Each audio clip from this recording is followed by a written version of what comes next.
तुका सारिखे पूर्ण वैराग्य ज्याचे वशिष्ठा परी ज्ञान योगेश्वराचे कवी वाल्मिका सारिखा मान्य ऐसा नमस्कार माझा सद्गुरु रामदासा. जय जय रघुवीर समर्थ. आपला दशक 9वा चाललाय आणि त्यातला समास तिसरा आज आपण बघणार आहोत. पहिल्या समासामध्ये परब्रह्माचं वर्णन केलंय. निराकार म्हणजे काय पासून सुरुवात केली आहे आणि त्या निराकाराच्या वरनं एक एक एक एक शब्द घेऊन त्या परब्रह्माचं वर्णन केलं होतं आणि आपल्या आशंका दूर करण्याचा प्रयत्न केला होता. आणि त्यातनं त्या वेगवेगळ्या म्हणजे परब्रह्माची वेगवेगळी नावं आपल्याला त्यावेळेला कळली आणि त्याच्या निराकारापासून सुरुवात करून त्याचं जवळजवळ 42 वैशिष्ट्य गुणवैशिष्ट्य आपल्याला सांगितली. खरं म्हणजे तो निर्गुण निराकार आहे, पण तरी सुद्धा आपल्यासाठी आपल्याला निसंशय ज्ञान प्राप्त करण्यासाठी आपल्याला त्याचं वर्णन त्यांनी करून सांगितलं. आणि त्याच्यामध्ये हे वर्णन करून सांगताना त्याचे जे गुणविशेष सांगितले ते जेव्हा आपल्यामध्ये येतील त्यावेळेला आपल्याला सहज स्थिती प्राप्त होईल असं सूचित केलेलं आहे. मन, आत्मा आणि देह यापैकी परब्रह्माची जर तुलना केली तर मन आणि देह हे नश्वर आहे, अशाश्वत आहे आणि आत्मतत्व मात्र शाश्वत आहे. त्यामुळे त्याच्या बरोबर मन देह हे बदलणारे आहेत, नश्वर आहेत, पण आत्मा निर्लेप आहे. त्याला काहीही चित्तत नाही, तो शांत निवांत आपला असतो. आत्मतत्व ज्याला आपण म्हणतो तो जीवात्मा नव्हे, त्यामुळे आत्मतत्व ते त्या पद्धतीने असतं. आत्मा निर्लेप असतो. तसं निर्लेप आपल्याला होता आलं म्हणजे सहज स्थिती प्राप्त होते. या सहज स्थिती प्राप्त झाल्यावर आपल्याला निर्लेप होता येतो. दोन्ही वाईस वर्षा काही म्हणू शकतो आपण. असं सगळं सांगून दुसऱ्या ह्याच्यामध्ये परब्रह्माचं वर्णन पुन्हा केलेलं आहे. ते करताना मात्र वेगळ्या दृष्टिकोनातून नामरूपात्मक केलेलं आहे की दृष्टीस दिसे ते नासे हे दृष्टम तद नष्टम असा श्रुतीचा आधार पण त्यांनी दिलेला आहे. आणि ते आत्मतत्व परब्रह्मतत्व शाश्वत आहे असं आपल्याला सांगितलं. आता अहम ब्रह्मास्मी मधला अहम जो आहे, दुसरं जे त्याच्यामध्ये दुसऱ्या समासामध्ये सांगितलं ते असं की अहम ब्रह्मास्मी मधला अहम जो आहे तो मायेतच येतो. अहम ब्रह्मास्मी हे मायेतच येतो. पण नंतर ज्या वेळेला तो अहम पूर्णपणे विरून जातो, तो उरत नाही, शिल्लक राहत नाही, त्यावेळेला मात्र त्यातला वाच्यांश राहत नाही आणि जो लक्षांश असतो तो साध्य झालेला असतो. नका करू नका. सांगण्यापुरतं फक्त तर नाही अहम करू आपण शकत. म्हणत मग असतो. हे माझ्या बाकी ह्याच्यावर लॉग इन केलंय मी आता, कारण तुमचं ओपन नव्हतं. हे तुझं त्यानंतर ज्या वेळेला आपण वाच्यांश त्यातला राहत नाही आणि लक्षार्थाने बोललं जातं त्यावेळेला ती व्यक्ती जरी म्हणली की अहम ब्रह्मास्मी तरी त्यातला अहम विसर्जित झालेला असतो. त्यावेळेला फक्त लक्षार्थ राहिलेला असतो. म्हणजे शब्द निशब्द झालेला असतो अहम हा. तिथे अहमचं अर्थरूप झालेलं असतं आणि ते आचरणातून त्यांच्या कळायला लागतं. आणि जिथे अहम आणि मम याचा लय होतो ती सहज स्थिती प्राप्त होते. त्यामागचं तत्वज्ञान त्या द्रष्टादृश्य दर्शन याच्या बाबतीतली त्रिपुटी आहे ती नष्ट होऊन तो द्रष्टा त्या दृश्याशी एकरूप होऊन जातो. म्हणजे अर्थरूप त्यातलं जे आहे लक्षार्थ जो आहे तो त्याच्याशी एकरूप होऊन जातो आणि शब्द निशब्द होऊन जातात. अशा पद्धतीने जे जे भेटे भूत ते ते जाणीवे भगवंत इथपर्यंत आपण आलो होतो. आणि आज जो तिसरा समास आपल्याला बघायचा आहे निस्संदेह निरूपण. आता कसं आहे की ज्ञानाच्या बाबतीमध्ये निस्संदेह ज्ञान प्राप्त करणं महत्वाचं आहे. ज्ञानामध्ये जर संदेह असेल तर ते शुद्ध ज्ञान होऊ शकत नाही.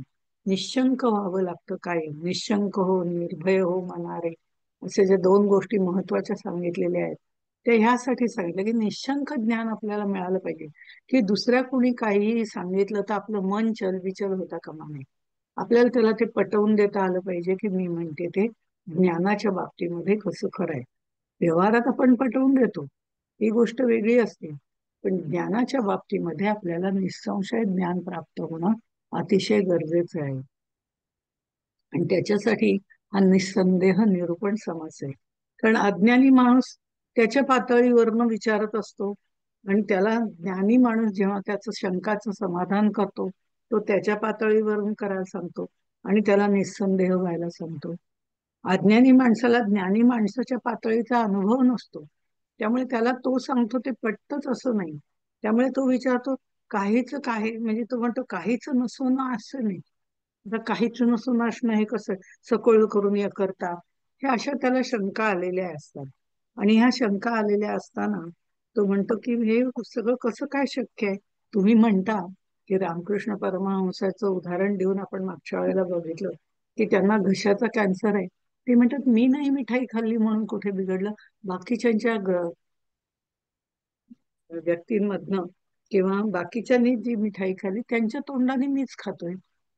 इथे कुठेतरी त्या अज्ञानी माणसाला हे असं कसं शक्य आहे, मी खाल्ली मिठाई म्हणजे मी खाल्ली आणि तुम्ही खाल्ली म्हणजे तुम्ही खाल्ली, असं कसं शक्य आहे की मी खाल्ली ते सगळ्यांच्या तोंडात मलाच मिळाल्यासारखे. काही हरकत नाही, सगळ्यांना देऊन टाका मिठाई म्हणजे मला मिळाली. हे कसं आहे. तर इथे अहम वैश्वानरो भूत्वा, मीच विश्व होऊन सगळ्यांच्या मुखातून खातोय, या पातळीवरती तो ज्ञानी आलेला असतो. पण सामान्य माणसाला, अज्ञानी माणसाला, आमच्यासारख्या माणसाला हे पटायला जरा जड जातं. म्हणून निस्संदेह निरूपण हा समास आपल्याला बघावा लागतो. आता इथे या मागच्या समासामध्ये स्वरूपाचं ज्ञान ज्याला झालं होतं, त्याला मी लटका माझे बोलणे लटके, म्हणजे खोट्या मीची कल्पना आलेली असते. पण जो अज्ञानी असतो तो मात्र खोट्या मीच्या पातळीवरनच बोलत असतो, करत असतो. मी म्हणजे अमुक अमुक, या देहबुद्धीला धरून तो बोलत असतो. त्यामुळे त्याला जरा संदेह निर्माण होतो की हे तुम्ही म्हणताय हे काही पटत नाहीये. मी लटिका माझे लटके बोलणे. पण आता मौन्य न भंगावे, करून काहीच न करावे, असो निश्शेष असावे विवेक बळे, असं मागच्या ह्याच्यात 41वी ओवी मागच्या समासामध्ये आपल्याला सांगितलेली आहे. आता समर्थ इथे म्हणतात की आता मौन्य न भंगावे, म्हणजे तो बोलला तरी त्याचं मौन्य भंगत नाही, आणि आम्ही बोललो तर मात्र आमचं मौन्य भंगतं. हे कसं काय, हे काही आम्हाला पटत नाही, असा अज्ञानी अज्ञानाच्या पातळीवरनं ज्ञानी माणसाला विचारतो. आणि ज्ञानी माणसाला हे पक्क माहिती असतं की खरं मौन म्हणजे विचारांमधला जो गोंगाट आतमध्ये चालू आहे तो थांबवणं म्हणजे मौन. आतमधल्या विचारांचा गोंगाट, आपल्या मनातला गोंगाट आपण थांबवणं म्हणजे मौन. दशेंद्रियांची शांती होणं, निस्तरंग होणं म्हणजे मौन. हे ज्ञानी त्या पातळीवरनं म्हणत असतो. त्यामुळे ते ह्या अज्ञानी माणसाला समजत नाही, आणि तो म्हणतो हे जरा अवघड वाटतं, कारण त्याला आत्मज्ञान झालेलं नाही, तो त्याच्याशी एकरूप झालेला नाही. मौन्य गर्भ अवस्था म्हणजे काय हे त्याला अजून कळलेलं नाही, म्हणून त्याला हे सगळे प्रश्न पडतात. पण नंतर ज्ञानी माणूस जो आहे तो पहिल्यांदा अज्ञानी असतोच ना. ज्ञानी माणूस जो असतो तो पहिल्यांदा अज्ञानी असतोच, नंतर तो ज्ञानी होतो. त्यामुळे अज्ञानी माणसाची काय कल्पना असेल, अज्ञानी माणसाचा काय दृष्टिकोन असेल, त्याला काय अडचणी येत असतील, हे त्याला समजतं, ज्ञानी माणसाला समजतं. पण ज्ञानी म्हणजे आत्मबुद्धीवरनं विचार करत असतो, अज्ञानी देहबुद्धीवरनं विचार करत असतो. त्यामुळे अज्ञानीला समजण्यासाठी थोडं ज्ञान कसं असतं हे कळावं लागतं. पण ज्ञानी जो असतो तो अज्ञानाच्या पातळीवर येतो, त्याच्या देहबुद्धीच्या पातळीवर येतो, आणि त्याला त्याच्या दृष्टिकोनातून समजावून सांगायचा, दृष्टांत देण्याचा प्रयत्न करतो. आणि मग आपोआपच त्या अज्ञानी माणसाला एक एक गोष्ट कळायला लागते. मग त्याला ते निस्संदेह निरूपण म्हटले, ते एवढ्यासाठी की त्याच्या ज्या शंका आहेत त्या सगळ्या हळूहळू दूर करायचा प्रयत्न त्यांनी केलेला आहे. आता इथे त्यांनी म्हटलंय, सकळ करुणी करता, सकळ भोगुनी अभक्ता, सकळामध्ये अलिप्तता, येईल कैची श्रीराम. एक तर माणूस करता असेल, करता असेल तर त्याचं कर्तृत्व त्याच्या जवळ आहे. ते कर्तृत्व म्हणजे मी करतो ही भावना आहे. त्यांनी जर केलेलं असेल तर त्याला भोक्तृत्व आलंच. म्हणजे करताही तो आहे, भोगताही तोच आहे. मी जर पाणी प्यायलं तर मला शांत वाटेल. मी जर प्रवचन कीर्तन ऐकलं तर मला आवडेल. मग हे माझ्या कानाने सगळ्यांनीच ऐकलं असं कसं म्हणायचं की मी पाणी प्यायल्यावर त्या दुसऱ्याची तृषात शांती झाली, असं कसं म्हणायचं? मी सकळ करून करता, मी सकळ भोगूनही अभोगता. सगळा भोग घ्यायचा, वा छान आहे, अमकाय तमकाय करून अगदी ओरपून खायचं आणि नंतर म्हणायचं मी भोगूनही अभोगता. याला काय अर्थ आहे? सकळांमध्ये अलिप्तता येईलच कैशी. सगळ्यांमध्ये सगळ्या गोष्टी आनंदाने लुटायच्या आणि म्हणायचं मी अलिप्त आहे. याला काय अर्थ आहे? म्हणजे हे सगळं काहीतरी पटत नाही, असं तो म्हणत असतो. पुढे त्यांनी हेही म्हटलेलं आहे की कुठून नाही कुठला, रडोनी नाही रडला, कुठोनी नाही कुंठला योगेश्वर.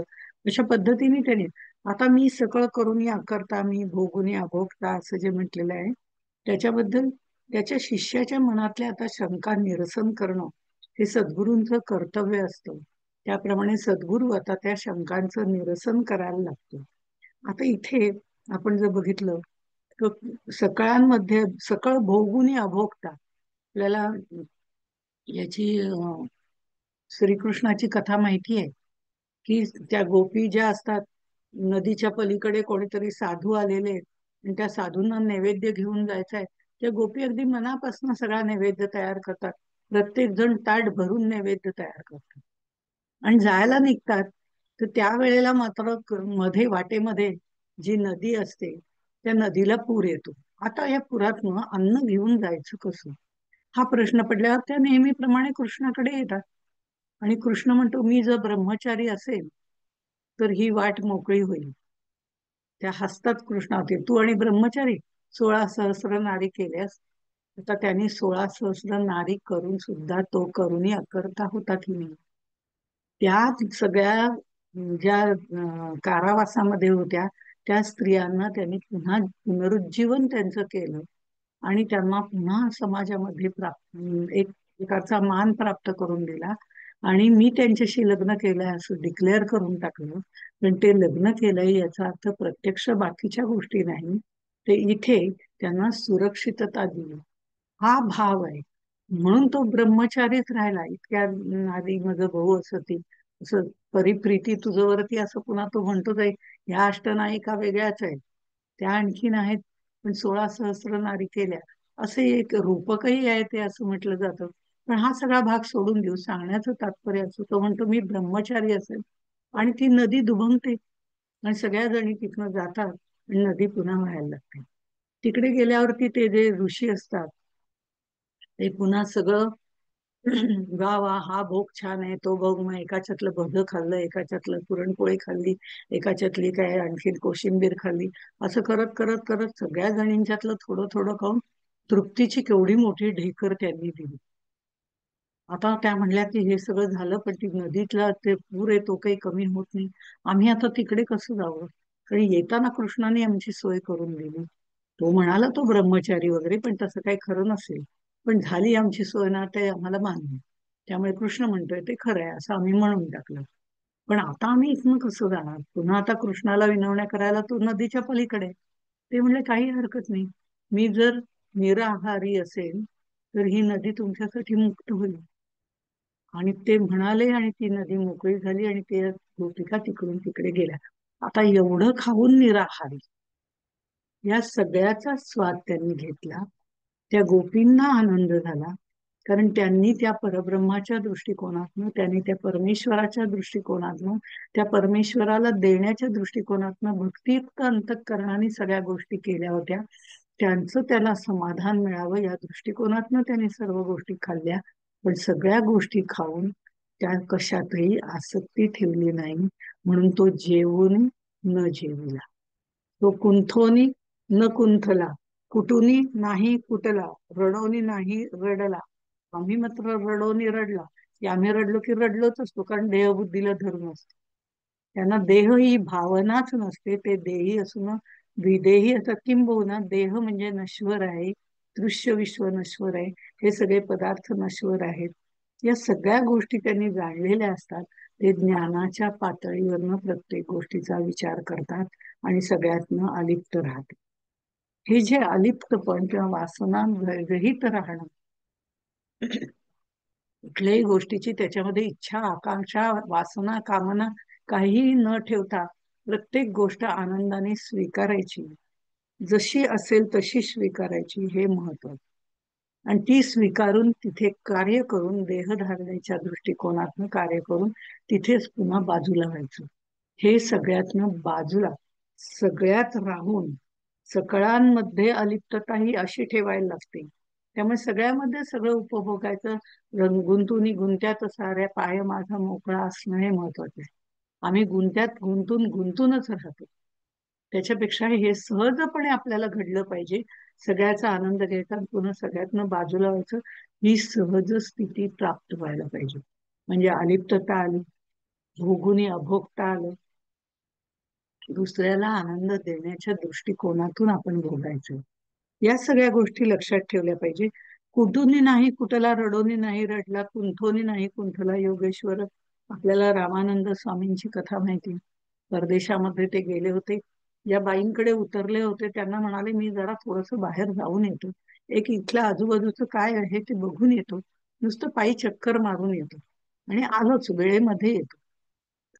येताना ज्या वेळेला ते आले, त्यावेळेला त्यांनी बघितलं, बाहेरची मुलं जी होती त्या मुलांनी तिकडून जाताना हे काय फारसे वेड्यासारखे इकडे बघ तिकडे बघ असे काहीतरी करत चालले होते.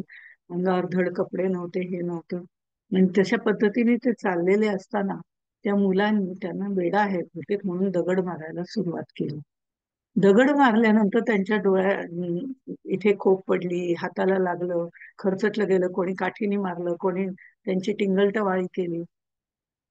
त्यांच्या अंगावरती काही जखमा झाल्या, त्यातनं रक्त व्हायला लागलं. आणि नंतर ते असे परत यायला लागले आणि परत येऊन आपल्या घरी आले. म्हणजे त्या बाईंच्याकडे आले आणि त्यावेळेला त्या म्हणल्या, अरे बापरे, केवढं लागलं तुम्हाला, काय झालं? ते म्हणले, आज अशी मजा आली म्हणून सांगते, राम्याला असा काही दणकून मारलाय लोकांनी की काही विचारायला नको. का त्याचा गमजाच उतरवून टाकला. असं जोरात मारलाय राम्याला, तसं मारलं, मग काय असं केलं. म्हणले, राम्या कोण? हा काय म्हणे राम्या इथे तुमच्या समोर? रामानंद. तो जो रामानंद देहाला चिकटलेला होता त्याला मारून टाकलाय सगळ्यांनी. त्यामुळे हसत होते ते.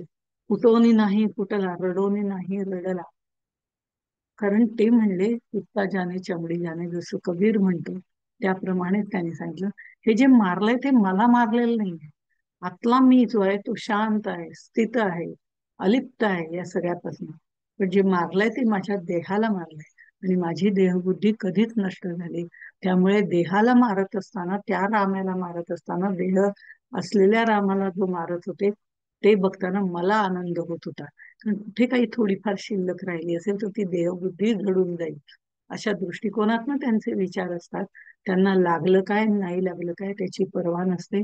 कारण देह म्हणजे मी, ही त्यांची स्थिती नसतेच. देही असून विदेही झालेली ही लोक असतात.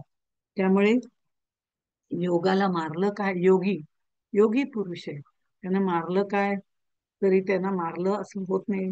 ते रडत असले तरी ते लोकांसाठी रडत असतात, दुःख करत असतात. एखाद्या ठिकाणी कोणी मृत्यू पावलाय अशा ठिकाणी गेले तर ते त्यांनाही वाईट वाटतं, तेही डोळे पुसतात. पण ते तिथल्या पुरतं, तिथल्या लोकांच्यात सहभागी होण्यापुरतं. कारण ती वेळ अशी नसते की लोकांना सांगावं, हा हा मेला म्हणजे काय, वासांसी जीर्णानी यथा विहाय असं सांगत बसला तर लोकांना ते पटणार नाही. थोडस लोकांमध्ये मिसळून लोकांसारखं वागणं त्यांना गरजेचं असतं.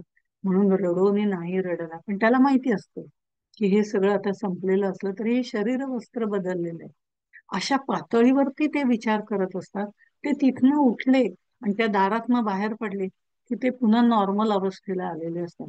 हे देही असून विदेही होणं म्हणजे सगळ्यातनं अलिप्तता राखणं. असा हा समास आहे. त्यामुळे शिष्याच्या मनात संदेह आहे, अज्ञानी लोक आहेत त्यांच्या मनात संदेह आहे, म्हणून हा संदेह निस्संदेह करण्याचा, निस्संदेह निरूपणाचा समास आहे.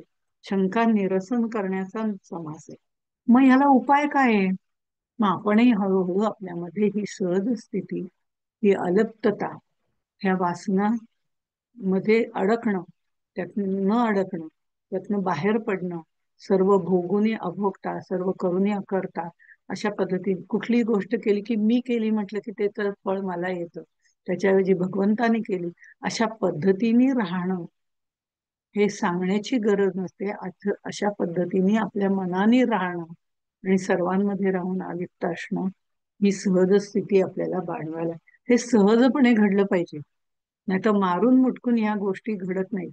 म्हणून सहज स्थिती ही पहिल्यांदा सांगितलेली आहे की या गोष्टी सहजपणे घडल्या पाहिजेत. आनंद सहजपणे लुटता आला पाहिजे, तसाच तिथनं बाहेर पडताना तिथेच सोडता आला पाहिजे. दुःख तिथेच ठेवून बाहेर पडता आलं पाहिजे. या प्रत्येक गोष्टींना कुठेतरी एक लिमिट आहे. ते देहबुद्धीच्या माणसांमध्ये वावरताना त्याप्रमाणे वावरलं तरी मनापासून त्याच्यात वावरायचं नाही, त्याच्यात गुंतायचं नाही. म्हणून या पद्धतीने राहणं. पण मग हे योगी आहेत, हे सिद्ध पुरुष आहेत, हे कसं ओळखायचं? तर पुढे त्यांनी 11व्या ओळीमध्ये सांगितलंय, योगी ओळखावा योगेश्वर, ज्ञानी ओळखावा ज्ञानेश्वर, महाचतुर तो चतुरे ओळखावा. एखादी व्यक्ती योगेश्वर आहे, ज्ञानेश्वर आहे, ज्ञानेश्वर म्हणजे ज्ञानाचा ईश्वर, या ज्ञानी आहे, ज्याला आपण म्हणतो ज्ञानेश्वर म्हटलं तरी हरकत नाही. एखादी व्यक्ती योगी आहे, ज्ञानी आहे, हे ओळखणार कसं? तर दिसायला तर आमच्यासारखेच असतात. योगी म्हणून काही वेगळा काही नसतो. हल्ली तर आपण बघितलं, सद्गुरू सुद्धा असे अनेक आहेत की जे आपल्यासारखाच पोशाख करून राहिलेले असतात. साडी नेसलेल्या सत्पुरुष स्त्रिया आपल्याकडे माहिती आहेत. सद्गुरू ज्यांना बऱ्याच जणांनी केलेले आहेत, त्या नेहमी सारख्या, त्या काही वेगळ्या भगवी वस्त्र घालतात वगैरे असं काही, तुमच्या आमच्यासारखंच नेसतात साड्या, किंवा साध्या साड्या नेसतात, सुग्र साड्या नेसतात, काहीतरी, पण आपल्यासारख्याच नेसतात, आपल्यासारख्याच जेवतात, आपल्यासारख्याच खातात, आपल्यासारख्याच गप्पा पण मारतात. मग त्या आणि आम्ही याच्यात फरक ओळखायचा कसा? ज्ञानी आहेत त्या, हे ओळखायचं कसं? किंवा योगी आहेत हे ओळखायचं कसं? आता आपण जर बघितलं योग म्हणजे काय, हे जर काही आम्हाला माहितीच नसेल, तर योगेश्वराच्या क्रिया बघताना सुद्धा हा काय वेड्यासारखा हातपाय वरती करतोय, खाली डोकं वर पाय करतोय, वेडी वाकडी शरीर करतोय, काय माहिती, असं आम्ही म्हणतो. कारण त्या योग प्रक्रियेमधलं आम्हाला काही माहिती नसतं. म्हणजे कसं आहे की समजा रामदेव बाबांचंच उदाहरण घेतलं, त्यांच्या योग प्रक्रिया आपल्याला सगळ्यांना माहिती आहे. टीव्ही वरती बऱ्याच वेळा आपण लावत असतो. ते काहीतरी पोट घुसळतात, त्या प्रक्रियेला काय म्हणतात वगैरे मला माहिती नाही, कारण मला योगातलं फारसं कळत नाही. पण ते जे काही पोट घुसळून घुसळून सगळं दाखवतात आपलं, एकदा असं एकदा असं, आणि ते फिरताना दिसतो आम्हाला, तर आम्हाला हसू येतं. कारण आम्हाला कुठे ते, आमचं पोट जरा इंचभर सुद्धा हलत नाही. योगी ओळखावा योगेश्वर, ती योग क्रिया म्हणजे काय आहे, ती कशासाठी केली जाते, ते काय पद्धतीने केली जाते, त्याचे काय काय आपल्या शरीराला फायदे, काहीच माहिती नाही हो.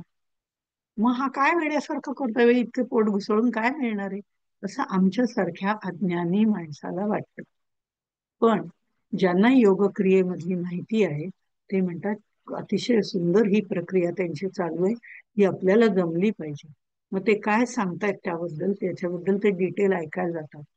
म्हणजे योग्याचं संपूर्ण ज्ञान असण्याची गरज नाही, मग बघायची गरजच नाही. पण जर आपण अज्ञानी असू पण आपल्याला योगी ओळखायचा असेल, तर त्या योगाच्या प्रक्रियेबद्दल थोडी तरी, ह्या योगाच्या प्रक्रिया आहे, यामुळे शरीराला फायदा होतो, अशी प्रिलिमिनरी माहिती जर माहिती आपल्याला असेल, योगी ओळखावा योगेश्वर, त्याला थोडासा योगाचा संदर्भ असायला हवा. किंवा आत्मज्ञानाकडे वळायचं असेल तर थोडासा ज्ञानाचा संबंध हवा. कुठेतरी एखाद ग्रंथ, नाही तर काहीतरी चार गोष्टी ऐकलेल्या असा, श्रवण मनन चिंतन, अगदी मनन चिंतन सोडून द्या, पण श्रवण तरी केलेलं असावं. श्रवण ही मुळातली बेसिक पायरी आहे, त्यामुळे ते तरी केलेलं असावं. अशा पद्धतीने जर थोडंफार ज्ञान असेल तर त्याला ज्ञानी कोण आहे ओळखता येतं. थोडंफार योग्याचं ज्ञान असेल तर त्याला योगेश्वर ओळखता येतो. महाचतुर आहे, जो चतुर आहे व्यवहारामध्ये, त्याला चतुर कोण आहे, चतुर म्हणजे जाणता कोण आहे, अध्यात्मातला तो ओळखू येतो. म्हणजे हे ओळखण्यासाठी अगदी प्रिलिमिनरी नॉलेज तरी असायला हवं. मग ते वरवरचं असेल, शाब्दिक असेल, व्यावहारिक असेल, ते ज्ञानग्रंथातलं असेल, नुसतंच वाचलेलं असेल पण त्यातलं काही कळलेलं नसेल, पण वाचलेलं तरी आहे.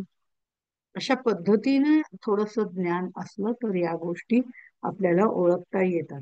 एखादा ज्ञानी मनुष्य आहे आणि तो वेड्याच्या इस्पितळात गेला, सगळेच वेडे आहेत, आता तो ज्ञानी आहे हे तिथे काही ज्यांना ज्ञान आहे ते वेडे नाही, अशा लोकांना माहिती की हा माणूस खूप मोठा आहे, बरं ज्ञानी पुरुष आहे, आणायचं इथे आलोय, कोणाला सद्बुद्धी झाली तर फार उत्तम, सगळ्यांना आशीर्वाद तर देऊन जाईल, म्हणून तो वेड्याच्या इस्पितळामध्ये त्याला आणलेलं आहे. पण त्यांना वाटतं हा काय, हाही वेडाच असणार आपल्यासारखा, याला काय कळणार, तो आपल्यासारखाच आहे असं म्हणतील. पण त्यातले जे थोडेफार ज्ञानी आहेत त्यांना ओळखायला तेवढंच पुरेसं आहे. ते त्यांना सांगतील की अरे हा हुशार आहे बरं, तुम्ही आमच्यासारखा हुशार आहे का, नाही हे सगळे वेडे आहेत. तो तुमच्यासारखाच हुशार आहे पण तुमच्यापेक्षा थोडा जास्त हुशार आहे, त्याच्याकडनं काही शिकता आलं तर बघा. अशा पद्धतीने ते वापरलं जातं. त्यामुळे आत्मज्ञानी जरी असला तरी त्याला अज्ञानाच्या देहबुद्धीच्या पातळीवरती येऊन अज्ञानी माणसाला सांगावं लागतं, आणि ते ज्ञानी माणसाला जमतं, कारण ज्ञानी माणसांनी पूर्वी अज्ञानाला आलेले अनुभव तो अज्ञानी असताना घेतलेले असतात. हे सगळं सांगण्यासाठी हे दृष्टांत, साधू होऊन ओळखावे साधू सूड. आता जो अगदीच चार्वाक नीती वापरणारा असला की यावत जीवेत सुखम जीवेत, ऋणम कृत्वा घृतम पिबेत, अशा पद्धतीने, तर तो म्हणेल कशाचं साधू, सगळं सोडून कशाला द्यायचं, सहा धुतले तो साधू, षड्रिपू धुतले तो साधू, अशा पद्धतीने त्याचं वर्णन केलं. काही गरज नाही, मस्त एन्जॉय करावं, खावं पिवं मजा करू. अशा वृत्तीच्या माणसांना साधू ओळखणं कठीण आहे, जर तो साध्या वेशात असेल तर. पण म्हणून साधू आणि तो भोंदू दोघं एक होऊ शकतात का, तर नाही होऊ शकत. हे त्यांनी इथे आता पुढे आपल्याला सांगितलं. बद्धा सारिखा सिद्ध आणि सिद्धा सारिखा बद्ध, एक भाविल तो अबद्ध, म्हणावाच नलगे श्रीराम. पैसा अज्ञान आणि पतित, ज्ञानी आणि जीवनमुक्त, दोघे समान मानतील तो युक्त, कैसा म्हणावा श्रीराम. ज्ञानी आणि अज्ञानी सारखेच आहेत असं म्हणणारा कसं काय हे बरोबर आहे. तर दोघे दिसायला बरोबर चांगले असले, दिसायला बरोबर सारखे असले, बद्ध आणि सिद्ध दोघे दिसायला सारखेच आहेत, दोघांनी सारखेच कपडे घातलेले आहेत, दोघांना शरीर तसंच मिळालेलं आहे, दोघांना दोन हात पाय नाक तोंड सगळं सारखंच आहे, दोघं दिसायला सुंदर आहेत, पण म्हणून बद्ध आणि सिद्ध सारखे म्हणता येतील का. साधू कारण अंतर्यामी ते वेगळे असतात. साधू पुरुषाच्या अंतरंगामध्ये बद्धाप्रमाणे विचार नसतात, इच्छा आसक्ती वासना कामना सुख दुःख या सर्वांमध्ये बद्ध अडकलेला असतो. पण पाहिलेलं आहे बद्ध म्हणजे काय ते बद्ध मुमुक्षु साधक सिद्ध, अशा पायऱ्या चढत आता तो इथपर्यंत आलेला आहे. जीवन मुक्ताची लक्षणं सहज स्थिती तो बाणवतोय, साधन चतुष्टय त्यांनी पूर्ण, इथे कुठेतरी चित्त शुद्धी त्याची झालेली आहे. म्हणजे बद्ध आणि सिद्ध दिसायला बरोबर सारखे असले तरी अंतर्यामी त्यांच्या वेगळे पण आहे. तसं अज्ञानी आणि ज्ञानी किंवा जीवनमुक्त हे सारखे कसे म्हणता येईल, नाही का. या आत्मज्ञानी पुरुषाचं थोरपण त्याच्या अंतरंगामध्ये असतं, आणि ते ओळखण्यासाठी आपल्याला त्याचं अंतरंगाला भिडावं लागतं. त्याच्या अंतरंगाला भिडल्याशिवाय अंतरंग जाणावे, आणि हे जाणत्याचं काम आहे. चतुरे ओळखावा चतुर. आणि हे जाणते पण कोणाच्या संगतीने येतं, संत सज्जनांच्या संगतीने येतं. पण ते संत सज्जन सुद्धा आधी आपल्याला ओळखू यावे लागतात, नाही तर भलत्यालाच आपण संत म्हणून त्याच्या नादी लागतो आणि तो आधी गोष्टींमध्ये आपल्याला गुंतवून टाकतो. ऐसे गुरु अडक्याचे तीन कळ्या मिळाले तरी करू नये म्हणतात. मग तो ओळखणं महत्वाचं आहे. तो ओळखला, त्याची संगती मिळाली की त्याच्या सहवासात राहून आपल्याला अनासक्त व्हायला जमतं. निर्वासन व्हायला जमतं. आपल्या वृत्ती निर्वृत्ती करण्याची आपल्यामध्ये ताकद येते, हळूहळू येते. अनेक जन्माची पुण्याई लागते तेव्हा ती येते. म्हणजे ही स्थिती सहजपणे येण्यासाठी, ही सहज स्थिती येण्यासाठी आपल्याला संतांची संगती अत्यंत महत्वाची आहे. आणि ते संत ओळखणं अत्यंत गरजेचं आहे. नाही तर झडपला तो देहधारी, म्हणजे ज्याला भूतात 14व्या ओळीमध्ये सांगितलंय, ज्याला भूताने पछाडलंय तोही देहा धरलेलाच आहे, म्हणजे देहधारी आहे. आणि मांत्रिक आहे तोही देहधारी आहे, म्हणून दोघं सारखे आहेत का? एक त्याचं भूत उतरवणार आहे, तसं सद्गुरू त्याचे अज्ञान उतरवणारे आहेत. आणि हा अज्ञानी त्या सद्गुरूंकडनं ज्ञान घेणार आहे. या दोघांमध्ये जमीन आसमानाचा फरक आहे. कारण दोघांच्या अंतरंगात फरक आहे. बद्धाची वृत्ती, ध्येयबुद्धी वाढलेली असते, तो सगळ्यामध्ये गुरफटलेला असतो. तो मुमुक्षू थोडस कधीतरी देवाचं बघतो, कधीतरी संसारातलं बघतो. दोन दगडांवर त्याचे पाय असतात, पण देवाकडे तो झुकायला लागलेला असतो. कारण त्याला कळतं की हे सगळं चालवणारी शक्ती कोणीतरी वेगळी आहे. त्याच्या पुढे तो त्याची प्रगती करत जातो. त्यावेळेला तो साधक होतो. साधक होऊन मग त्याला असं वाटायला लागतं, ह्याला कसं मुमुक्षूला वाटतं संसारही खरा आहे आणि देवही खरा आहे. पण ज्या वेळेला तो साधक होतो तेव्हा तो म्हणतो संसार नश्वर आहे, बदलणार आहे, पण देव खरा आहे. या संसारात राहून देव खरा आहे हे मानून आपण जगलं पाहिजे, हे साधकाला समजतं. तर तो जेव्हा सिद्ध होतो त्यावेळेला तो देवस्वरूपच होऊन जातो. तो म्हणतो अहम ब्रह्मास्मी. पण अहम ब्रह्मास्मी म्हणता म्हणता त्याच्या अहम मधला अर्थरूप तो जाणायला सुरुवात करतो आणि त्या अर्थाशी एकरूप होऊन जातो. आणि तो अहम हा शब्द निशब्द होऊन जातो. आणि मग ह्या सगळ्या विद्यन स्थिती, जीवनमुक्त वगैरे या सिद्धाला प्राप्त व्हायला लागतात. अशा पद्धतीने त्याची मार्गक्रमणा वेगळी आहे. अंतरंग साधना झालेली आहे आणि अंतरंग त्याचं पूर्णपणे बदललेलं आहे. त्यामुळे अज्ञानी, बद्ध, सिद्ध, जीवनमुक्त या प्रत्येकाची योग्यता वेगवेगळी आहे. असे वेगवेगळे दृष्टांत देऊन त्यांनी आपल्याला या सगळ्या गोष्टी सांगितलेल्या आहेत. आणि पुढे ते म्हणतात जो जो ज्ञाने गुप्त झाला तो विवेके विराला. आता हे सगळ्यांना, सगळ्यांमध्ये अलिप्तता धरून, सगळ्यांमध्ये राहून सगळ्यांमधनं अलिप्त तुकाराम महाराजांचं उदाहरणही आपल्याला माहिती आहे. की ऊस घेऊन आले, त्यांना ऊसाची मोळी दिली, घेऊन जा आपल्या मुलांसाठी. आता मुलांसाठी आणाल की नाही, त्यांना तरी कुठे खायला मिळत होतं, आणली असती घरी. पण येताना मुलं मागे लागली, का आम्हाला पण द्या ना, आम्हाला पण. घे ना, तुला एक घे, तू खा, तू खा, तू खा, तू खा. असं करत करत एकच राहिला. आता एकच राहिला तो आपल्या मुलांसाठी. तिथपर्यंत पोहोचले तेव्हा त्यांच्या हातात, नाही एकच आणला, तुम्हाला तर मोळी दिली होती, मुलांनी खाल्ली असती ना 2 दिवस. आपण कसं करतो, आणलेलं मुलांसाठी 4 दिवस ठेवून देतो, बाबा असू दे. आंबे आणले, आंबा आणला घरामध्ये. तो आंबा बाबा 50 रुपयाला एक आंबा हो. असं इतका महाग आंबा आणला, कोकणात छान आंबे आणले होते. आंबा आणला. आता मी म्हंटल हे नातवा करता राहू दे बा. तर नातू घेऊन आला त्याच्याबरोबर 4 जणांना. ए आजी आंबा दे ना, तू आंबे आणले तर आंबा दे ना. अरे बाबा ते इतके महाग आहेत, सगळ्यांना का वाटायचे ते? असं माझ्या मनात आलं की नाही त्यावेळेला. तू खा, एकाच्या ऐवजी आज एक खा, उद्या एक खा, परवा एक खा, पण तू खा. ही कुठेतरी आसक्ती नातवामधली आहे, की आंबे त्याला मिळाले पण त्याच्याबरोबर 4 मुलं आली, मी सगळ्यांना फोडून कापून वाटून दिले.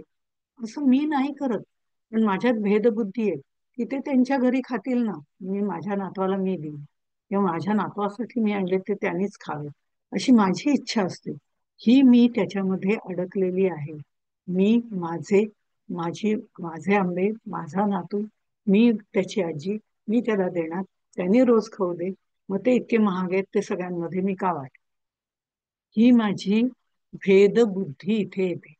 तुकाराम महाराजांनी येताना वाटून दिले ते, ती मुलं काय आणि माझी मुलं काय, मुलं सारखीच आहेत ना, ती थोडीच वेगळी आहेत. त्यांची मुलं, माझी मुलं, ही सगळी मुलं सारखीच आहेत.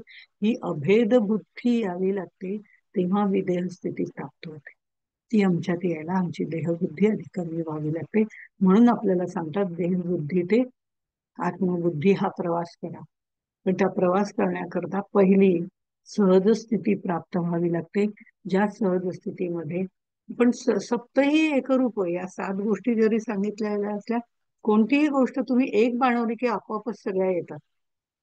नवविधा भक्ती मधली कुठलीही भक्ती करा, सर्व भक्ती आपोआपच एकत्र येतात शेवटी. त्याप्रमाणे हे सप्तही एकरूप जे सांगितलेलं आहे आपल्याला वारंवार, ते सगळं एकरूप होत. एकरूप आहे म्हणजे संगत त्याग आला की बाकीचं येणार. आत्मनिवेदन केलं तरी सगळं येणार. विदेह स्थिती प्राप्त झाली तरी सगळं येणार. अलिप्तपणा आलं तरी सुद्धा सगळं येणार. सहज स्थिती उन्मनी विज्ञान, ह्या सगळ्या गोष्टी यातल्या सहज स्थितीचा विचार आपण करतोय. ही सहज स्थिती बाळगणं इतकं सोपं, सरळ, सहज नाही. ती सहज स्थिती म्हणजे काय? तर कुठेही भेदभाव करायचा नाही. दृश्यामागचं जे तत्व आहे ते सगळीकडे पाहायचं. जे जे भेटे भूत ते ते माने, जे भगवंत, सगळी मुलं भगवंत मानून सगळ्यांना देऊन टाकलं, असं आपलं होत नाही. कारण अजून आपण देहबुद्धीला बांधलेलो आहोत. आणि म्हणून त्यांनी म्हटलंय की या सगळ्या ह्याच्यामध्ये ही वेगवेगळी उदाहरणं आपल्याला संत आपल्या आचरणातनं घालून देतात. नंतर त्यांना मार खावा लागला तुकाराम महाराजांना, की तुम्हाला माहितीच नाही, आपल्या घरात मुलं आहेत, सगळ्यांना वाटून टाकलं. त्यांच्या पत्नीने त्यांना मारलं, कारण ती देहबुद्धीला घट्ट चिकटलेली होती. हे रूपक आपल्याकरता त्यांनी मांडलेलं आहे, कारण आपल्याला सहज स्थितीमध्ये जाणं अवघड आहे. म्हणून ज्यांच्याजवळ आत्मज्ञान आहे, जे सदा सर्वत्र एकच आत्मतत्व आहे असं मानतात, त्यांच्या दृष्टिकोनातनं या सगळ्या गोष्टी शक्य होतात. पण मग पुढे त्यांनी असं म्हटलेलं आहे, म्हणून ज्ञानी, बद्ध, मुमुक्षु, साधक, सिद्ध हे सगळे एक नाही. ज्ञानी आणि योगी, अज्ञानी आणि अज्ञानी एक नाही. योगी आणि ज्याला योगातलं काही कळत नाही ते एक नाही. वरवर दिसायला देह सगळ्यांचे सारखे आहेत. वरवर दिसायला पक्षी वेगवेगळे आहेत. पण पक्ष्यांमध्ये चिमण्या सगळ्या सारख्या दिसतात, ओळखूच येत नाही. पण त्यांच्यात सुद्धा काही पक्षी, आता कबुतरांचं घेतलं तर काही कबुतर एकदम आक्रमक असतात, काही शांत असतात, काही चिमण्या शांत असतात, काही चिमण्या आक्रमक असतात. असे त्यांच्यातही वेगवेगळ्या आहेत. आपल्याला जेव्हा आपण ते भेद बघायला सुरुवात करतो तेव्हा ते भेद कळतात. पण बरोबर दिसायला चिमण्या सगळ्या सारख्याच असतात. तशा पद्धतीने त्यांनी सांगितलेलं आहे, वरच्या देहावरती जाऊ नका, कारण देहावरती जाऊन काहीही उपयोग नाही. आतलं अंतरंग कसं आहे हे जाणण्याकरता आधी आपल्याला जाणता होणं महत्वाचं आहे. जो जो पुढे 17व्या ओळीत त्यांनी म्हटलंय, जो जो ज्ञाने गुप्त झाला, तो तो विवेके विराला, जो अनन्यपणे उराला, नाहीच काही श्रीराम. ज्ञानाने जो गुप्त झाला म्हणजे तो नाहीसा होतो का? त्याला आत्मज्ञान झालं, आता त्याला देह नाही, देही असून विदेही झाला म्हणजे आता तो दिसत नाही, असं नाही. आपल्यासारखाच दिसतो. देहामध्ये तो आहेच, तो आपल्यासारखाच दिसतो. पण ज्ञानाने तो गुप्त झाला म्हणजे तो दिसत नाही असं नाही. दिसताना तुमच्या आमच्यासारख्याच दिसतो, पण त्याचा मीपणा पूर्णपणे विरून गेलेला असतो. तो स्वस्वरूपाशी एकरूप झालेला असल्यामुळे तो न अन्य दुसरा उरतच नाही. आपण मागे उदाहरण दिलं होतं, रामकृष्ण परमहंस म्हणाले होते, नरेंद्र आता नरेंद्र राहिलाच नाही. तो आता लक्ष्मी, देवीचा शिष्य होऊन गेला, देवीचा सेवक झाला, देवीच्या हातातलं इन्स्ट्रुमेंट होऊन गेला. आता नरेंद्र नरेंद्र राहिला नाही तुमच्या आमच्यासारखा. मग नरेंद्र होता ना तिथे. जे अजाणते लोक होते ते म्हणे नरेंद्र राहायला नाही, काय म्हणतात, काहीही सांगत असतात. ह्या काय नरेंद्र इथे आहे, ते देहबुद्धीवरनं विचार करत असतात. पण ज्यांना पटतं की खरंच नरेंद्रला आता आत्मज्ञान झालंय, तो विवेकाने परिपूर्ण झालेला विवेकानंद झालाय, आता तो देवीच्या हातातलं इन्स्ट्रुमेंट झालाय, म्हणजे देवी सांगेल त्या पद्धतीने तो कार्य करणारे, त्याचा स्वतःचा तो राहिलाच नाही. हे ज्यांना ज्ञान प्राप्त झालेलं आहे, त्या ज्यांना ज्ञानाची ओळख झालेली आहे, किंवा जे साधक म्हणून प्रवास करतायत, इथपर्यंतच्या लोकांना हे समजू शकते. म्हणून तो नरेंद्र आता नरेंद्र उरलाच नाही. खरी वृत्ती संत तो संत जाणं असं जे म्हणतात, त्या संतांच्या सहवासात गेलं की आपोआपच आपल्याला या सगळ्यांचा आनंद घेता येतो, या सगळ्यांमधला भेद समजायला लागतो. आणि चांगलं काय वाईट काय, आपण कोणत्या संगतीत राहिलं पाहिजे, कोणत्या पद्धतीने विचार केला पाहिजे, या सगळ्या गोष्टी आपल्याला कळायला लागतात. त्या कळायला लागलेल्या गोष्टी आचरणात आणणं हे सगळ्यात महत्वाचं आहे. आणि ते अलिप्तपणं, किंवा ते आपल्याला सहजपणे ज्या वेळेला आपल्याला अलिप्त राहता येतं त्यावेळेला आपल्याला या सगळ्या गोष्टी साध्य करता येतात. ज्याची वृत्ती शांत झालेली आहे, स्थिर आहे, प्रसन्न आहे, निर्विकार आहे, विवेक शक्ती ज्याची जागृत आहे, बुद्धीला कशाचाही मोह होत नाही, संकटाने तो खचून जात नाही, किंवा कुठली गोष्ट करून तो मी केली असं म्हणत नाही, असे जे संत असतात त्या संतांप्रमाणे संतांच्या सहवासात राहून आपल्याला तसं होता येतं. ही सहज स्थिती प्राप्त करता येते. त्यांचे ग्रंथ वाचता येतात, ग्रंथांप्रमाणे आपल्याला आचरण करता येतं, त्यांच्या कथा ऐकता येतात, श्रवण करता येतं, त्याप्रमाणे आपल्याला वागता येतं. असं हळूहळू आपल्याला गोष्टी करता येतात.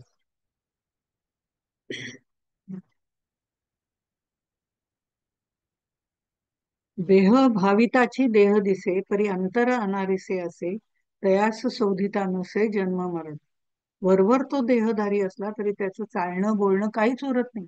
कारण बोलणारा धनी वेग बोलविता धनी वेगळाची, अशा पद्धतीची त्याची वृत्ती झालेली असते. त्याचं काहीच उरत नाही. अंतर्यामी तो मोकळाच असतो.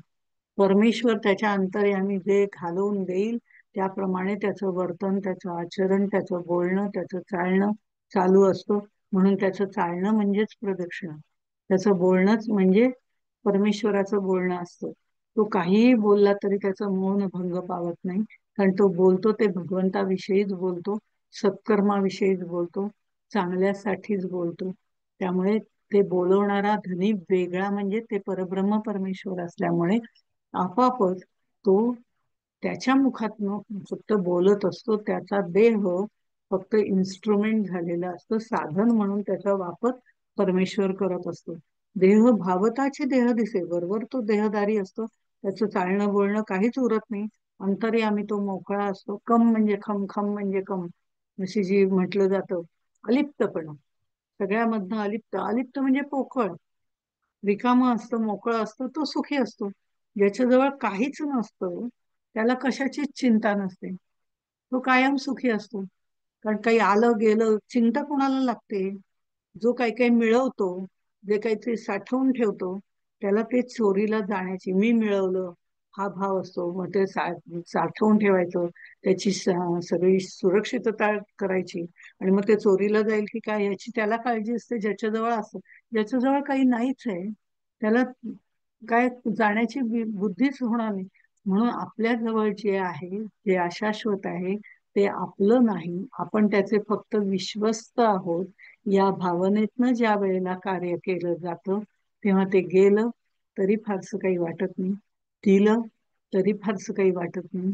मी देते ही भावनाही त्याच्यामध्ये नसते. नाही तर मी नाही का त्यावेळेला तिला ते अमकं अमकं दिलं होतं, ही भावना देहबुद्धीची. पण दिलंय ते काही सांगण्याची कोणाला गरज नाही, ही भावना किंवा बुद्धीची आहे. त्यामुळे अशा पद्धतीने धन, द्रव्य, कांता, पुत्र या सगळ्यांच्याच बाबतीमध्ये संसारामध्ये राहून संसारापासून अलिप्त राहणं म्हणजे शंकराचार्य जे म्हणतात कौपीनवंतात खलु भाग्यवंत. सगळ्यात राहायचंय पण सगळ्याला बाजूला सारता आलं पाहिजे. ते सारणं हे अलिप्तपण जे आहे त्याबद्दल ह्याच्यामध्ये सांगितलेलं आहे. आणि ते सहजपणे जमलं पाहिजे. मारून मुटकून जमून काही त्याचा उपयोग नाही. मध्यंतरी निशाताईंची बहीण आहे बेळगावला, त्यांच्याकडे जाण्याचा योग आला आणि त्यांनी आम्हाला बाळेकुंद्री महाराजांच्या मठामध्ये नेलं होतं.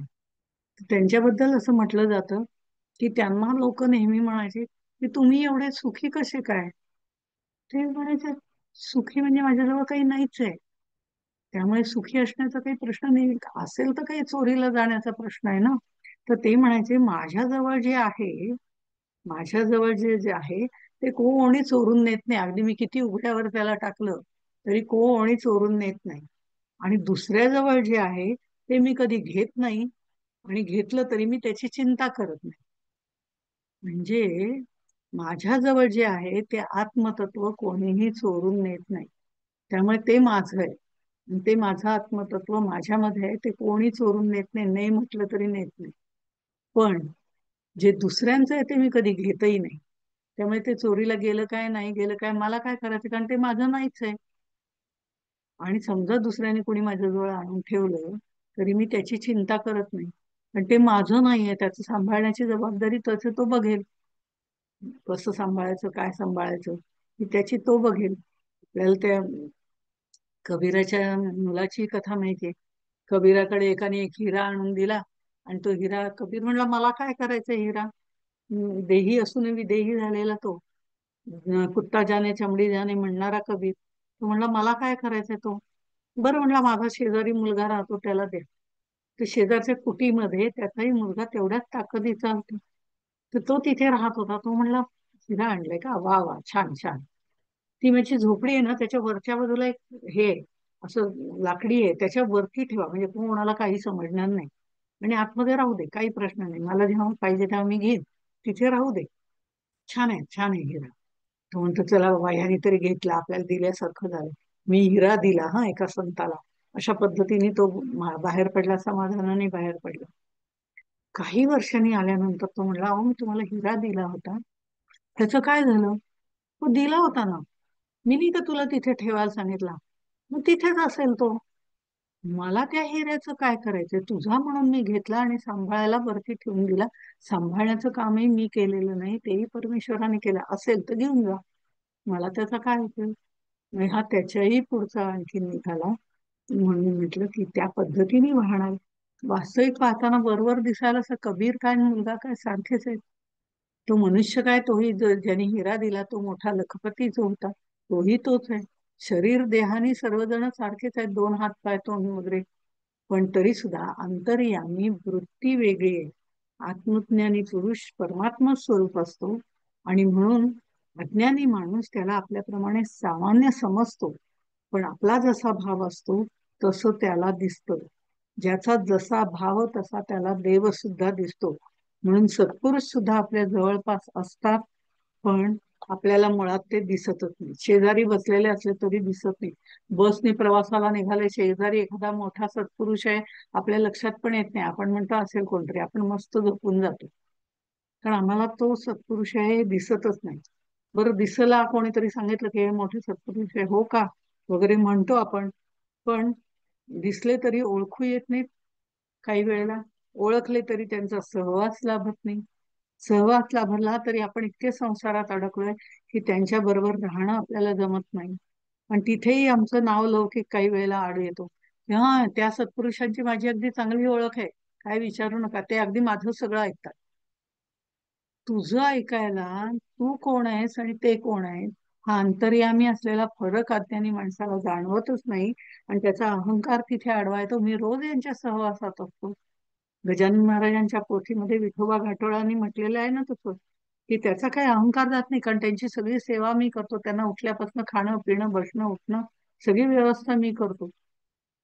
मी व्यवस्था करतो हा अहंकार विठोबा घाटोळाच्या मनामध्ये असतो. गजानन महाराजांना त्याची काहीच गरज नसते. पण ते म्हणतात करतोय ना, करू दे, हळूहळू कधीतरी याची निवृत्ती यातनं होईल. तसंच दर्शन घ्यायला आलेल्या लोकांना म्हणतो, तुम्ही काही काळजी करू नका, मी उठवतो, तुम्हाला 3ची गाडी मिळेल, तुम्ही त्या गाडीने जाऊ. मी उठवतो त्यांना. उठवतो तो, आजूबाजूच्या लोकांबरोबर आपला टेंभा मिरवतो, मी पण मिरवतो. सहवास लाभूनही सत्पुरुषाचे आचरण तो घेऊ शकत नाही. तो उठवतो त्यांना, त्या लोकांना दर्शन होतं, ते लोक जातात, त्यांना 3ची गाडी मिळते. आणि नंतर विठोबा घाटोळाकडे गजानन महाराजांनी असं पाहिलं, अरे काय तुझा मी अजून गेला नाही. अशा पद्धतीने हा सूक्ष्म अहम जो आहे तो आपला जात नाही. मी असं केलं, मी तसं केलं, मी केलं म्हणून झालं, ही जी वृत्ती आहे ही लोकांना सांगण्याची गरज नसते, ती आपल्या कृतीमधनं दाखवून द्यावी. आपोआपच आपल्या कृतीप्रमाणे लोक करतात. मी केलं हे सांगण्याची गरज नसते, ही भावना संतांची असते. सामान्य माणूस मी हे केलं, मी ते केलं, मी ते केलं या देहबुद्धीवरनं विचार करतो. आणि साधू पुरुष जे असतात ते आत्मज्ञानाच्या पातळीवरनं विचार करतात की मी केलं म्हणजे मी केलं का, भगवंतानी माझ्याकडनं करवून घेतलं म्हणून मी केलं. उद्या एखादी गोष्ट करायची ठरवली आणि झालीच नाही, तर ती माझ्या हातनं होणारच नव्हती म्हणून ती झाली नाही, या पातळीवरती येऊन विचार करायचा. आणि ती झाली नाही, ती माझ्या चांगल्यासाठीच झाली नाही, अशा पद्धतीने विचार करणं याला समाधान असं म्हणतात. त्यामुळे आमच्यात आणि त्यांच्यात काहीच फरक नाही असं म्हणून चालत नाही. त्यांच्यात आणि आमच्या अंतर्यामी बराच फरक आहे. अशा पद्धतीने त्यांनी इथे सांगितलेलं आहे. इथे त्यांनी असं पुढे म्हटलेलं आहे, भावासारिखा फळद्रुप देव तैसा. ज्याचा जसा भाव असेल याच्याबद्दलही आपण मागे विचार केला होता, तो फलद्रूप होतो. याच्यासाठी 3-4 उदाहरणं दिलेली आहेत त्यांनी. आता देव सुद्धा कसा असावा याच्यासाठी आपण जसा विचार करतो तशा पद्धतीचा देव आपल्याला हवा असतो. देव सदोदित संजला, लोकी बहुविध केला, परंतु बहुविध झाला हे तो घडेल. देव सगळीकडेच भरलेला आहे, सदोदित सगळीकडे भरलेला आहे. तो निर्गुण आहे, निराकार आहे. माणसाने त्याला सगुण भक्ती करण्याकरता आपापल्या पद्धतीने आकार दिलेले. कोणी धातूचा केला, कोणी सोन्याचा केला, कोणी रेशमाचा केला, कोणी कुठले त्यांच्या कल्पनेप्रमाणे त्यांनी त्याचे आकार केले.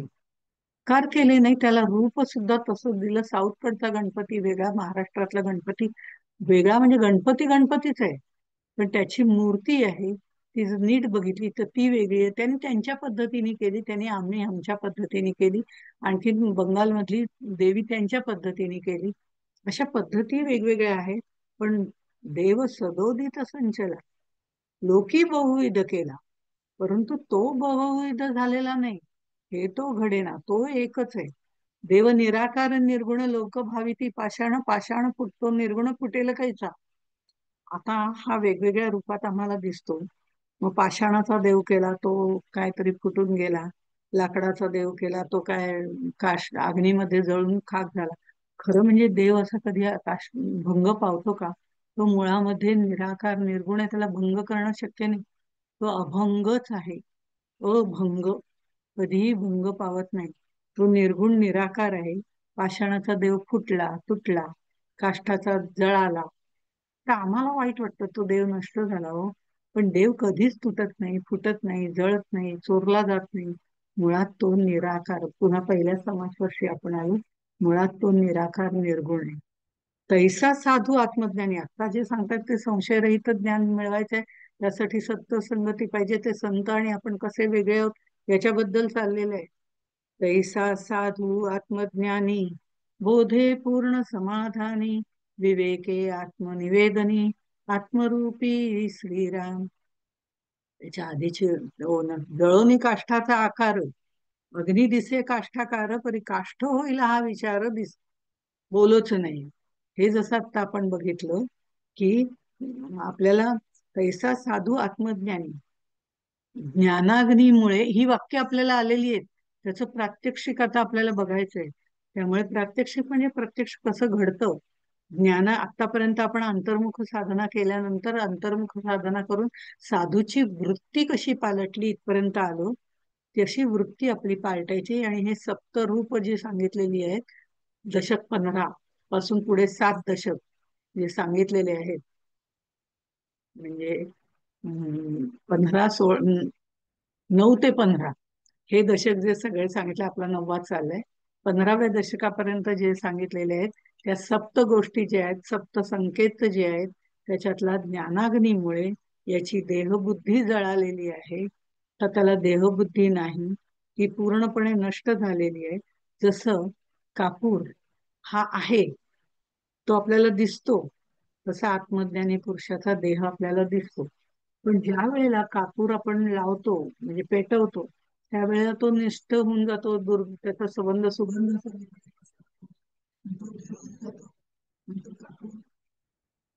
असतो, तो नष्ट होऊन जातो. तशी याची देहबुद्धी पूर्णपणे ज्ञानाग्नीने भस्म झालेली असते. आपल्याला हे वाक्य माहितीये, देहबुद्धी ते आत्मबुद्धी प्रवास करताना ज्ञानाग्नीची आवश्यकता असते. त्या ज्ञानाग्नीमुळे देहबुद्धी नष्ट होते आणि आत्मबुद्धी प्राप्त होते. आत्मबुद्धी प्राप्त झाल्यावरती तो देही असून विदेही असल्यासारखा असतो. कापूर नष्ट झाला, त्याचं सुगंध नष्ट झाला, सर्व नष्ट झालं, तो कापूर पुन्हा निर्माण होत नाही. दुसरा कापूर आपल्याला लावावा लागतो. तोच कापूर पुन्हा सगळा गोळा करून आणला आणि निर्माण झाला असं होत नाही. त्यामुळे हा माणूस विदेही एकदा झाला, एकदा त्या सप्त संकेतापैकी अलिप्तपणा त्याच्याजवळ आलं, एकदा त्याला ती सहज स्थिती प्राप्त झाली, मग तो पुन्हा तसा येत नाही. देहाद्वारे तो प्रगट होतो, पण देह त्याचा देह राहिलेलाच नसतो. देहाद्वारे तो प्रगट होतो, पण ज्ञानी माणसाला त्याचा त्याचं जे ज्ञान असतं ते देहरूप होत नाही, ते आत्मरूप होतं, ते आत्मज्ञान असतं, जो आत्मा शाश्वत असतो. देह कधी त्याचा पडून जाईल, तो कुठेही पडून जाईल, पण आत्मतत्व ज्ञानरूप झालेले असतात. त्याची स्पंदनं त्या त्या ठिकाणी, ती व्यक्ती जाते त्या त्या ठिकाणी ती स्पंदनं आपल्याला पाहायला मिळतात. जसा कापूर जळून गेल्यानंतर सुद्धा त्याचा सुवास आपल्याला पाहायला मिळतो. तसं त्यांनी आणखीन काही उदाहरणं दिलेली आहेत. मी आता जसं म्हटलं की ते समाधानी लोक असतात, हे समाधान आपल्यामध्ये येणं अत्यंत गरजेचं आहे. षट संपत्ती, साधन चतुष्टय हे सगळं पूर्ण झाल्यानंतर समाधान प्राप्त होतं, असंही आपल्याला ह्याच्या पूर्वी पहिल्या 7 दशकामध्ये सांगितलेलं आहे. देवशोधन ते देवदर्शन वगैरे झाल्यानंतर आपल्याला सांगितलं की आपल्याला समाधान प्राप्त होतं. आपल्या आयुष्यात अनेक घटना घडत असतात. हे देह आहे तोपर्यंत घटना घडणारच. आपल्या आयुष्यात अनेक घटना घडत असतात. ज्या गोष्टी आपल्याला मिळतात चांगल्या असतात, त्याचा आपण आनंद घ्यावा. ज्या गोष्टी वाईट आहेत, ज्या आपल्या आयुष्यामध्ये आलेल्या आहेत, त्या ईश्वराने आपल्याला काहीतरी हेतू साध्य करण्याकरता दिलेल्या आहेत, असंच लक्षात घ्यायचंय की ज्याच्यामुळे आपल्याला दुसऱ्यांना त्याचा उपयोग करून घेता येईल, आपल्याला आलेल्या अनुभवाचा दुसऱ्यासाठी उपयोग करून घेता येईल. म्हणून ज्या गोष्टी वाईट आल्यात आपल्या जीवनामध्ये, त्या आपल्याला दिलेत भगवंतानी, त्याही आपल्या चांगल्यासाठीच दिलेल्या आहेत. असं समसमा सुखदुःख समे कृत्वा या पद्धतीने आपल्या दिलेल्या आहेत. असं मनापासून स्वीकारणं, वरवर स्वीकारण्याला काही अर्थ नाही, या वरवर दिखावा करणाऱ्याला अर्थ नाही. हे आतून अंतरंग साधना केल्याशिवाय हे येत नाही. त्यामुळे हे मनापासून स्वीकारणे आणि ते आनंदाने स्वीकारणे म्हणजे समाधान. हा समाधानाचा भाग आहे, तो संतांच्या आचरणातून आपल्याला लक्षात येतो. ते सांगायला जात नाही मी समाधानी आहे, पण त्यांच्या जवळ गेलं तरी सुद्धा आपल्याला आनंद मिळायला सुरुवात होतो.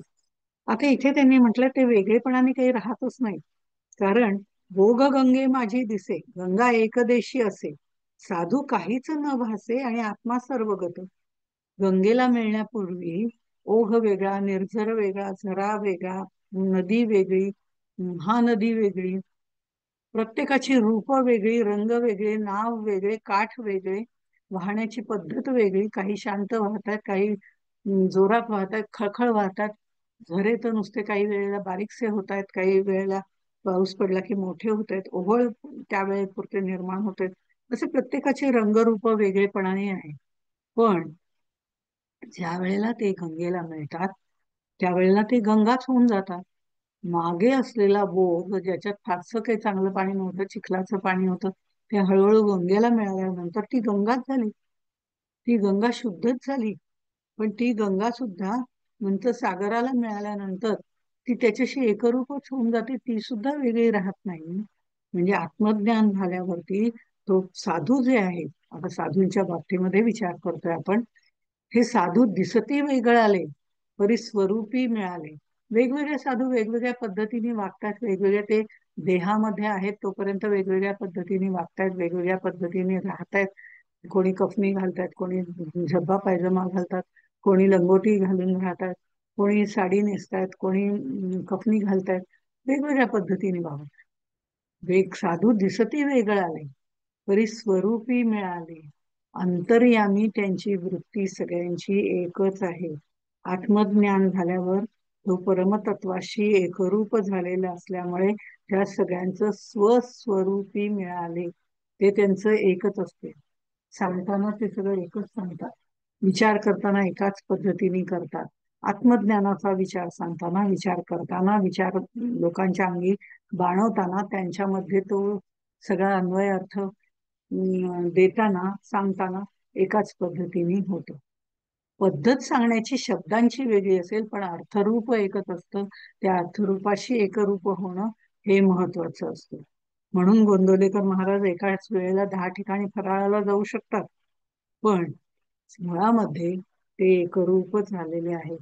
आम्हाला ते वेगवेगळ्या ठिकाणी वेगवेगळे दिसले याचा अर्थ ते वेगवेगळे नाही, ते एकच आहेत आणि ते आत्मस्वरूपच आहेत.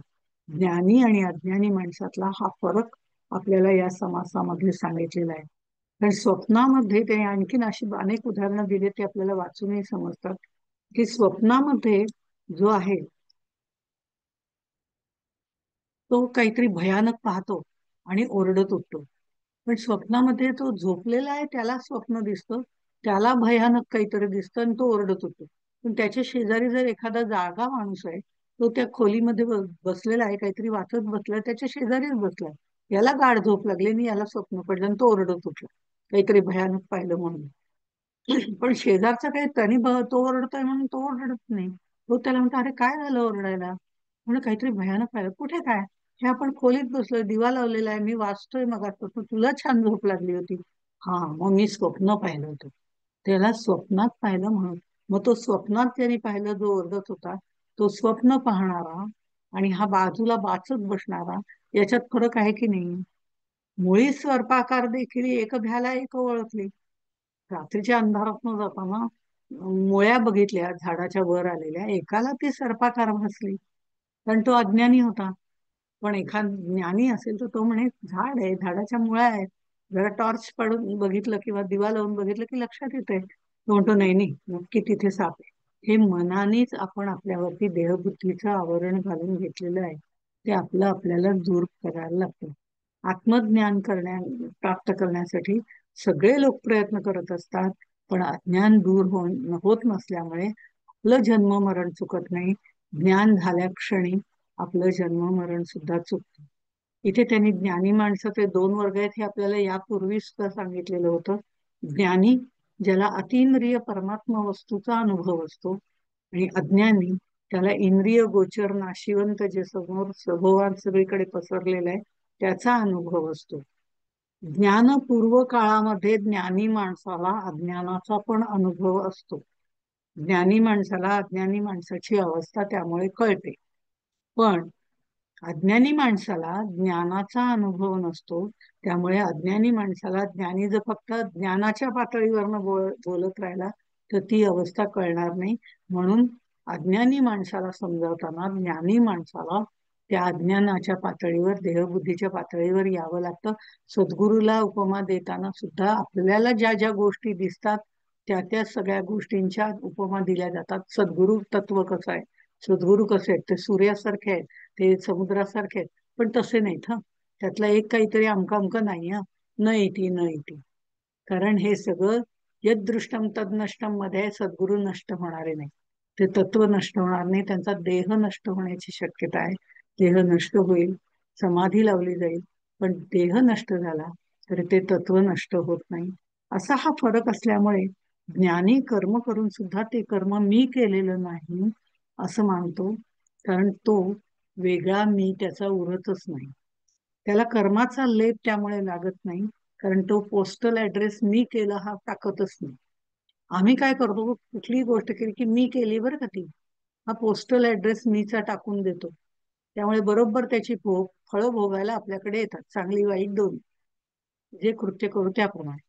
पण ज्ञानी जो आहे तो मी केलं म्हणतच नाही, त्याच्यावर पोस्टल ऍड्रेसच घालत नाही, ते परत पत्र भगवंताकडे जात, पोस्टल ऍड्रेस सापडत नाही.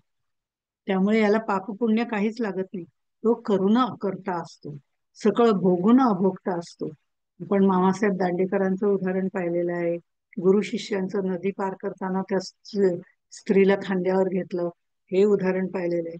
इथे ती लोक तिथे कर्म करून त्यातनं बाजूला झालेली आहेत, पण शिष्याच्या डोक्यात अजूनही खांद्यावर बसलेली ओले ती स्त्रीच आहे.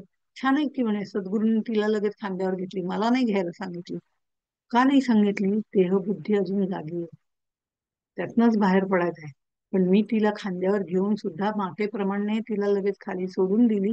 ती माझ्या खांद्यावरनं ती ओलेती होती का ती सौंदर्यवान होती, मग तिचा स्पर्श, त्यातल्या कुठल्याही गोष्टी त्यांच्या डोक्यात ज्या जवळ असून सुद्धा शिरल्या नाही.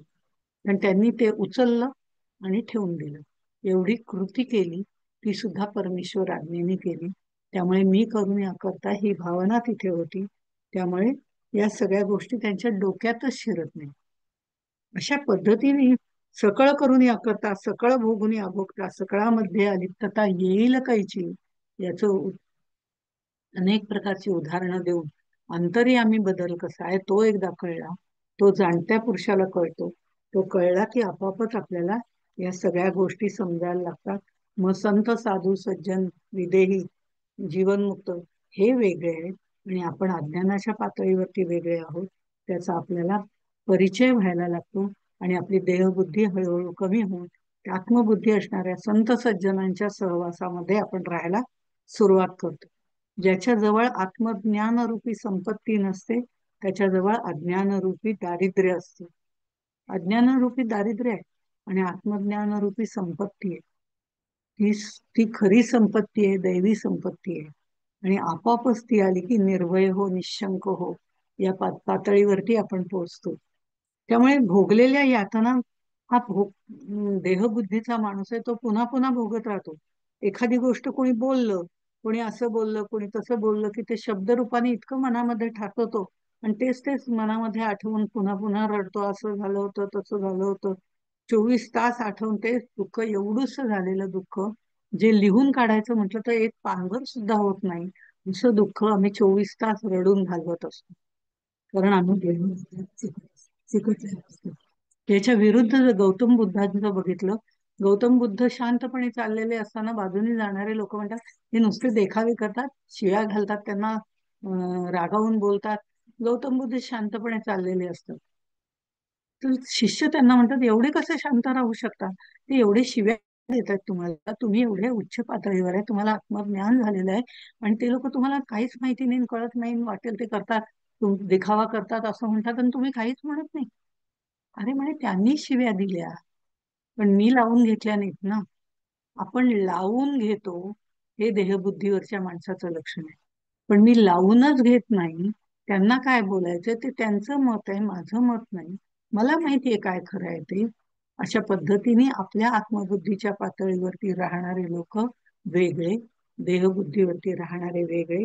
म्हणून आत्मबुद्धीवरती राहण्याचा प्रयत्न करावा, म्हणजे सगळ्यामध्ये राहून सहज स्थिती प्राप्त करून, देही असून विदेही, सगळ्यामध्ये रंगून अलिप्तपण, सगळ्या वासना उपभोगून पुन्हा त्या वासनेपासून दूर, रसना, इच्छना, कामना वगैरे आपल्याला राहता येतं. हे ह्या समासामध्ये आपल्याला सांगितलंय. हे अलिप्तपण आपल्याला जेव्हा जमतं, तेव्हा खरं मौन्य गर्भ अवस्था आपल्याला प्राप्त होते. पण बोलून न बोलल्यासारखेच असतं. इथेच आपण थांबू. ही सहज स्थिती आपल्याला हळूहळू कशी आत्मसात करता येईल, हे महत्वाचं आहे. ते आपण प्रत्येक समासातनं बघतोय. ह्या सगळ्या गोष्टी अर्थरूपाने सांगण्याचं काम केलं जात आहे, शब्दरूपाने ऐकण्याचं काम केलं जात आहे, शब्दरूपाने सांगण्याचं काम केलं जात आहे. पण अर्थरूप होऊन, त्या अर्थाशी एकरूप होऊन, ते आचरणात मनन चिंतन करून आणणं. आणि आचरणात आणताना मी आचरणात आणतोय, मी आचरणात आणतोय, हा मीचा संघ सुद्धा सोडून द्यायचा आहे. आचरणातनं ते दुसऱ्याला दिसलं पाहिजे, हे महत्वाचं आहे. या सगळ्या गोष्टी आपल्या आचरणातनं येऊ, एवढी सद्गुरूंजवळ प्रार्थना करू. इथेच थांबते. जय जय